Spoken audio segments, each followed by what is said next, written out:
ಜೊತೆಗೆ ಯಾವ ರೀತಿ ಮನೆಯಲ್ಲೇ ಈಸಿಯಾಗಿ ನಾವು ಹೇರ್ ಪ್ಯಾಕ್ಗಳನ್ನ ಅಥವಾ ಹೇರ್ ವಾಶ್ಗಳನ್ನ ಮಾಡ್ಬೋದು ಅಂತ ಹೇಳ್ಕೊಡ್ತಾ ಇದ್ದೀನಿ. ನಮಸ್ತೆ, ನಾನು ದೀಪಾ ನಾಗೇಶ್. ಒಂದು ಅರ್ಧ ಕಪ್ ಮೊಸರಿಗೆ ಅರ್ಧ ಚಿಟಿಕೆಯಷ್ಟು ಪೆಪ್ಪರ್ ಪೌಡರ್, ಅರ್ಧ ಹೋಳು ನಿಂಬೆ ರಸ, ಇದೆಲ್ಲದನ್ನು ಚೆನ್ನಾಗಿ ಮಿಕ್ಸ್ ಮಾಡಿ ಸ್ಕ್ಯಾಲ್ಪ್ಗೆ ನೀಟಾಗಿ ಅಪ್ಲೈ ಮಾಡಿ ಒಂದು 10 ನಿಮಿಷ ಮಸಾಜ್ ಕೊಟ್ಟು ಅದಾದ ನಂತರ ವಾಶ್ ಮಾಡೋದ್ರಿಂದ ತುಂಬಾ ಫಾಸ್ಟ್ ಆಗಿ ಡ್ಯಾಂಡ್ರಫ್ ನ ರೆಡ್ಯೂಸ್ ಮಾಡ್ತಾ ಬರ್ಬೋದು. ಇದ್ರ ಜೊತೆಗೆ ಹೇರ್ ಕಂಡೀಷನಿಂಗ್ ಕೂಡ ಆಗುತ್ತೆ. ಡೋಂಟ್ ವರಿ, ಸ್ಕ್ಯಾಲ್ಪ್ಗೆ ಪೆಪ್ಪರ್ ಅಪ್ಲೈ ಮಾಡೋದ್ರಿಂದ ಉರಿಯುತ್ತೇನೋ ಅಂತ ನೀವು ಅನ್ಕೊಳ್ತಾ ಇರಬಹುದು.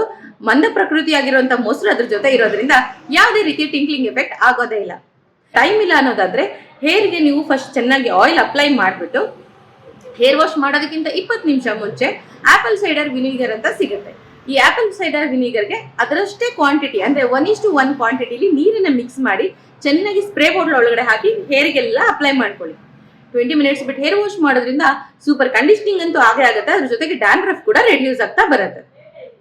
ಹೀಗೆ ಮನೇಲಿ ಸಿಗುವಂತ ಸಾಕಷ್ಟು ಇಂಗ್ರೀಡಿಯೆಂಟ್ ನ ಯೂಸ್ ಮಾಡಿಕೊಂಡು ನೀವು ನಿಮ್ಮ ಹೇರ್ ಕೇರ್ ಮಾಡೋದ್ರ ಜೊತೆಗೆ ಡ್ಯಾಂಡ್ರಫ್ ನ ಕೂಡ ಕಡಿಮೆ ಮಾಡ್ತಾ ಬರ್ಬೋದು. ಖಂಡಿತವಾಗ್ಲೂ ಟ್ರೈ ಮಾಡಿ.